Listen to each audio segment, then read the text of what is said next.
Good morning. Welcome to शिक्षा युग।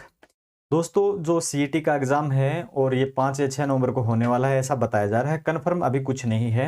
अगर एग्ज़ाम होता है तो हमें क्या करना चाहिए, हमारी तैयारी कैसी होनी चाहिए, हमारी स्ट्रेटजी क्या होनी चाहिए लास्ट 10 डेज की, इस मुद्दे पे हम बात करेंगे।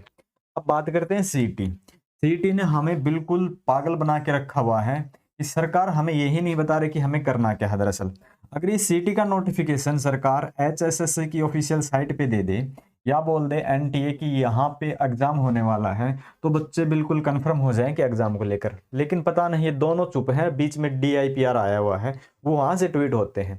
अब क्या वहां पे सच है क्या झूठ है वो कुछ नहीं कह सकते। चलो हम सरकार की बात को बड़ा मानते हैं और बोल मान भी लेते हैं कि 5 या 6 नवंबर को एग्जाम हो जाता है। तो हमें क्या करना चाहिए? सबसे पहले तो हमारी स्ट्रेटजी ये कि 5 या 6 को होता है तो हमें क्या करना चाहिए। फिर अपना ऐप है शिक्षा युग। ये शिक्षा युग ऐप आपकी क्या सहायता कर सकता है इस एग्जाम में, अगर यहाँ तक होता है तो। अगर इसके बाद होता तो फिर अलग से स्ट्रेटजी होगी अपनी। तो मैं तो आपको यही सलाह दूंगा कि यहाँ से अगर आपका 5-6 नवंबर का एग्जाम होता है तो आप 3 से 4 मॉक टेस्ट लगाएं। ठीक है, 4 मॉक टेस्ट वो कैंडिडेट लगा सकता है जिसकी अच्छी से तैयारी है। जो अच्छे से तैयारी कर चुका वो लगा सकता है। नहीं, जिसकी तैयारी अच्छे से नहीं है वो 3 मॉक टेस्ट जरूर, कम से कम 3 मॉक तो लगाए।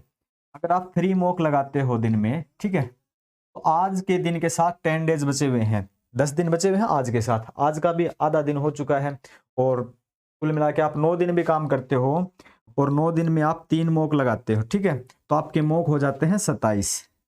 और एक मॉक में 100 क्वेश्चन आपके होते हैं, 2700 क्वेश्चन आपके हो सकते हैं कम से कम। लेकिन यहाँ सिर्फ मॉक लगाने से आपका काम नहीं चलने वाला। मैं और बात बता देता हूँ, इसके साथ आपको एनालिसिस करना पड़ेगा।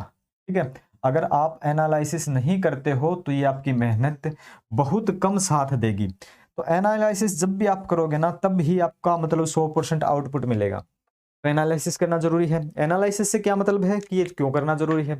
आपने मॉक लगाया, आपके 65 क्वेश्चन ठीक हो गए 100 में से, ठीक है, वैसे तो 95 का आएगा। आपके 65 ठीक हो गए, आपके 30 क्वेश्चन बच गए। अब 30 क्वेश्चन आपने छोड़ दिए, फिर आप आगे चल गए। उस 30 क्वेश्चन में से फिर वही टाइप घूम फिर के आपके आगे आ गई। फिर आपने फिर 65 कर लिए। फिर वही आप जो पसंद, आप जिस चीज को पसंद नहीं करते आप उसको छोड़ते जा रहे हो, वही पेपर में आपको दिक्कत देगी। तो मॉक लगाने का फायदा क्या है कि आपको जो चीज पसंद नहीं है, आप पसंद नहीं करते, आप बुक पढ़ते हो, वहां भी कुछ क्वेश्चन ऐसे होते हैं आपको पसंद नहीं आते पर एग्जाम में आते हैं, वहां आप छोड़ जाते हो। मॉक का ये फायदा हो जाएगा, आपको पता चल जाएगा ऐसे ऐसे टाइप रिपीट हो रहे हैं।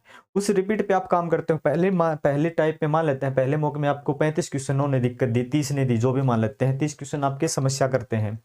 तो उस 30 क्वेश्चन का आप एनालिसिस करते हो ना, तो अगले में आपके 30 क्वेश्चन दिक्कत नहीं देंगे, वहां मान के चलो आपके 25 क्वेश्चन दिक्कत देंगे। फिर आप ऐसे काम करोगे, वो जो आपके फिर फंस गए क्वेश्चन उस पर आप फिर आप काम करोगे, तो अगली बार शायद वो 25 में से घट के 23, 24, 20 भी हो जाए। तो ऐसे ऐसे जब हम कर लेंगे ना, तो आप मान के चलो कि 9 से 10 दिन में अगर आप 8 दिन भी काम कर लेते हो, एक दिन और भी कहीं पे आप वेस्ट कर देते हो, तब भी आप मान के चलो कि करीब करीब 2400-2500 क्वेश्चन, 2500 क्वेश्चन तक आप कर सकते हो। और 2500 क्वेश्चन अगर आप कर लेते हो तो आपको पता चल जाता है कि क्वेश्चन कैसे आएंगे।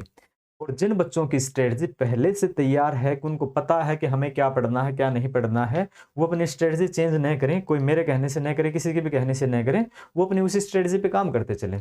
लेकिन अभी तक बच्चे विचलित हैं कि लास्ट 10 डेज में क्या किया जाए। तो मेरी तो सलाह यही है, लास्ट 10 डेज में 3 मॉक टेस्ट कम से कम पर दिन के लगाया जाए। 1 घंटे का एक मॉक टेस्ट होता है, 1 घंटे का आप एनालिसिस करोगे, तो एक मॉक टेस्ट पे आप 2 घंटे इन्वेस्ट करते हो, तो आप 6 घंटे इन्वेस्ट कर सकते हो। क्या बचा है? लास्ट के 9-10 दिन ही तो बचे हैं। 10 दिन में क्या हो जाता है? कुछ नहीं। लेकिन चेंज बहुत कुछ हो सकता है यहाँ से आपका, ठीक है। और फिर मैं बता देता हूँ, एक 12 आवर्स की क्लास डली हुई है अपने ऐप पर, ठीक है, शिक्षा युग ऐप पर। यहां से आपको क्या मिलेगा, ये जो क्लास है ना, ये हरियाणा जीके की है और ये कोई टॉपिक वाइज नहीं है।